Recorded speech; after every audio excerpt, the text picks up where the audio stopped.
सनातन पौराणिक ग्रंथों में अनेकों अनेक श्रापों का वर्णन मिलता है।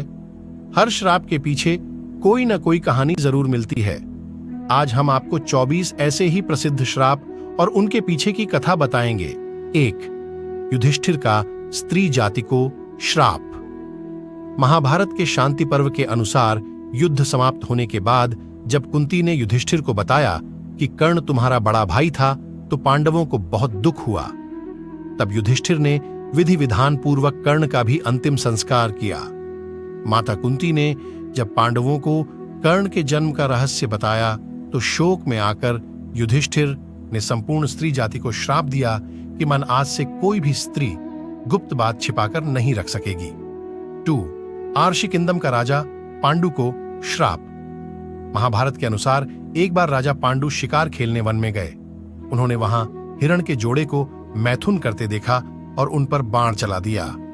वास्तव में वो हिरण व हिरणी आर्षिकिंदम व उनकी पत्नी थी। तब आर्षिकिंदम ने राजा पांडु को श्राप दिया कि जब भी आप किसी स्त्री से मिलन करेंगे उसी समय आपकी मृत्यु हो जाएगी। इसी श्राप के चलते जब राजा पांडु अपनी पत्नी माद्री के साथ मिलन कर रहे थे उसी समय उनकी मृत्यु हो गई। 3.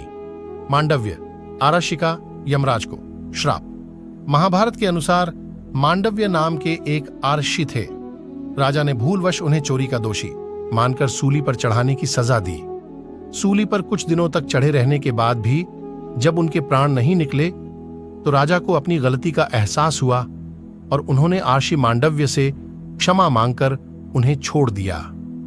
तब आर्षी यमराज के पास पहुंचे और उनसे पूछा कि मैंने अपने जीवन में ऐसा कौन सा अपराध किया था कि मुझे इस प्रकार झूठे आरोप की सजा मिली। तब यमराज ने बताया कि जब आप 12 वर्ष के थे तब आपने एक फतिंगे की पूंछ में सींग चुभाई थी, उसी के फलस्वरूप आपको यह कष्ट सहना पड़ा।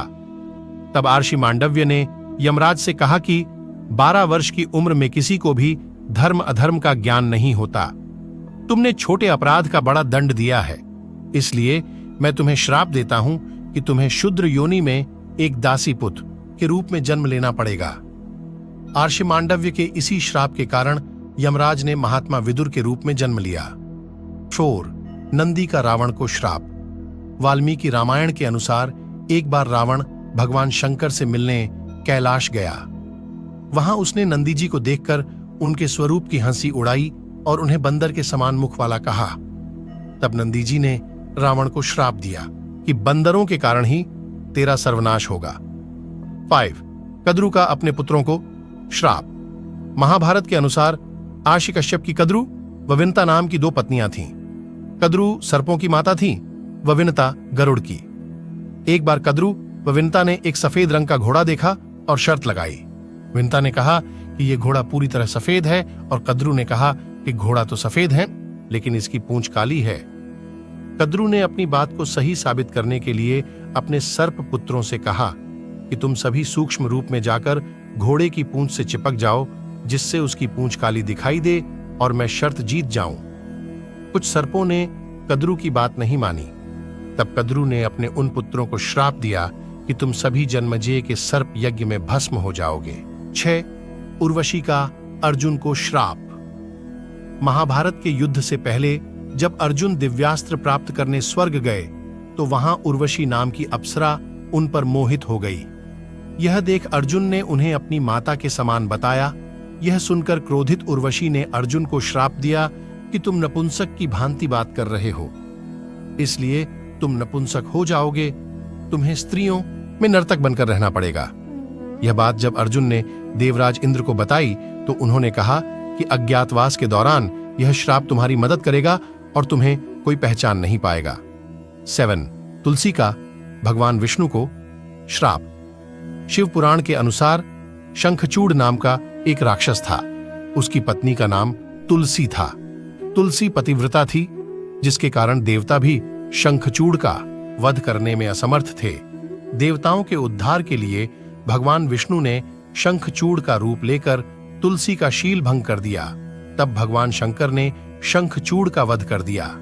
यह बात जब तुलसी को पता चली तो उसने भगवान विष्णु को पत्थर हो जाने का श्राप दिया। इसी श्राप के कारण भगवान विष्णु की पूजा शालिग्राम शिला के रूप में की जाती है। 8. श्रृंगी आर्षि का परीक्षित को श्राप।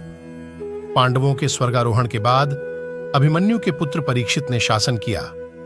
उसके राज्य में सभी सुखी और संपन्न थे। एक बार राजा परीक्षित शिकार खेलते खेलते बहुत दूर निकल गए। तब उन्हें वहां शमीक नाम के अर्षि दिखाई दिए जो मौन अवस्था में थे। राजा परीक्षित ने उनसे बात करनी चाहिए, लेकिन ध्यान में होने के कारण अर्षि ने कोई जवाब नहीं दिया। ये देखकर परीक्षित बहुत क्रोधित हुए और उन्होंने एक मरा हुआ सांप उठाकर अर्षि के गले में डाल दिया। यह बात जब शमीक ऋषि के पुत्र श्रृंगी को पता चली तो उन्होंने श्राप दिया कि आज से 7 दिन बाद तक्षक नाग राजा परीक्षित को डंस लेगा, जिससे उनकी मृत्यु हो जाएगी।